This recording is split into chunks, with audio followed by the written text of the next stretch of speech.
Assalamualaikum warahmatullahi wabarakatuh. Perkenalkan, nama saya Gita Teta Rahayu. Di sini saya akan membacakan sejarah Humas. Dalam sejarahnya, menurut Morrison 208 ayat 2, sejarah Humas modern muncul sebagai akibat dari revolusi industri yang terjadi di Eropa pada penghujung tahun 1800-an.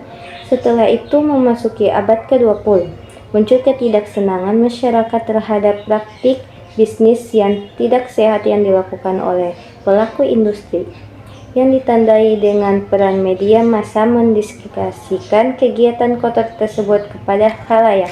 Assalamualaikum warahmatullahi wabarakatuh. Perkenalkan, nama saya Elsa, saya dari kelas 11 MPLB 2. Kali ini saya akan membawakan materi tentang apa itu pengertian humas.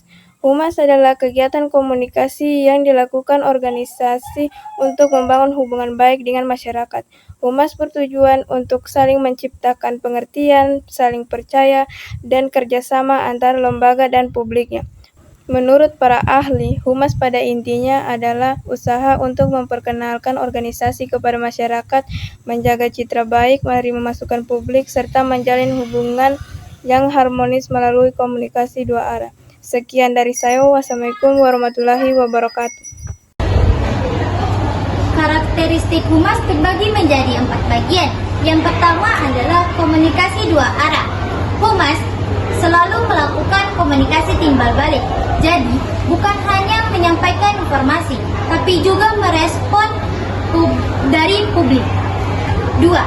Terencana. Semua kegiatan humas harus dilakukan secara berkelanjutan dan struktur dengan bagian lain di organisasi. 3. Berorientasi pada organisasi. Humas harus memiliki visi, misi, dan budaya organisasi agar setiap kegiatannya dapat mendukung tujuan organisasi. 4. Sasarannya adalah publik. Publik adalah kelompok masyarakat dengan karakteristik dan kepentingan yang sama. Jadi, target humas bukan hanya individu, tapi kelompok. Manfaat humas. A. Dapat menjadi tim dalam manajemen krisis. Hampir semua organisasi pernah mengalami krisis, mulai dari kalangan pimpinan hingga staf. B. Dapat menjadi operator dalam penerbitan Dexter atau Dexter Publishing atau DTP. Penerbitan Dexter adalah proses menggunakan komputer untuk menggabungkan teks dan gratis hingga dapat menghasilkan dokumen. C. Dapat menjadi pembuat identitas perusahaan. Tugas membuat identitas perusahaan biasanya merupakan tanggung jawab staf humas. D. Dapat menjadi perantara dalam hubungan parlemen. Hubungan parlemen adalah hubungan antar beberapa organisasi, baik secara langsung maupun dengan perantaran konsultan khusus. E. Dapat menjadi perantara dalam hubungan finansial organisasi. Publik internal.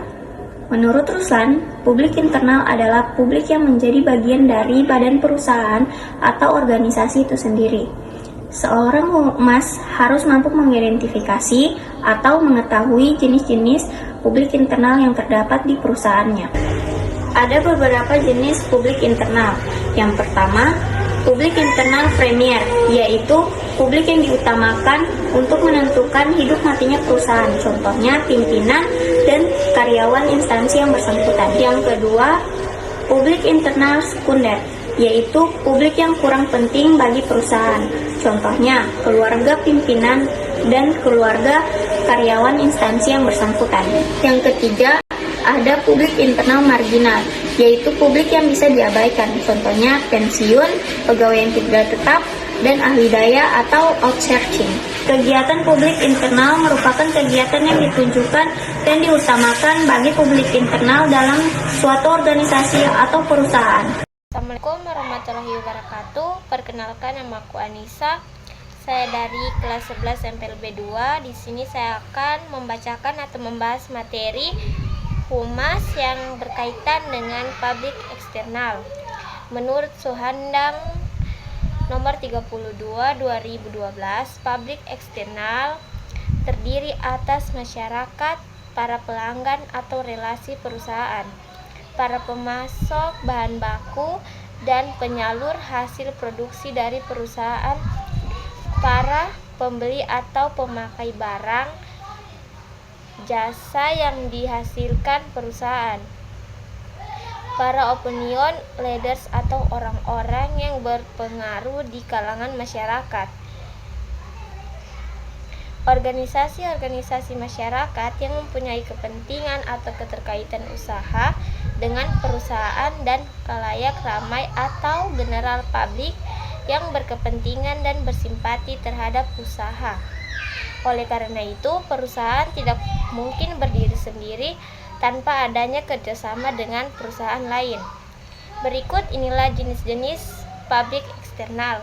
Yang pertama adalah publik eksternal primer yang merupakan lembaga pemerintah, yaitu sesama instansi pemerintah pusat dan daerah. Yang kedua adalah publik eksternal sekunder, yaitu sebagai berikut: A. Mitra instansi pemerintah pusat dan daerah, dan B. Media massa atau media cetak, media elektronik, dan media online, dan C. Lembaga lainnya. Publik eksternal marginal yaitu komunitas yang berada di luar instansi, tetapi mempunyai pengaruh penekanan yang perlu diperhatikan, yaitu A. Komunitas masyarakat yang terkena dampak kebijakan pemerintah, dan B. Lembaga swadaya masyarakat, lembaga kemasyarakatan, dan lembaga sosial budaya, serta lembaga-lembaga kemasyarakatan lainnya. Elemen publik eksternal. 1. Hubungan dengan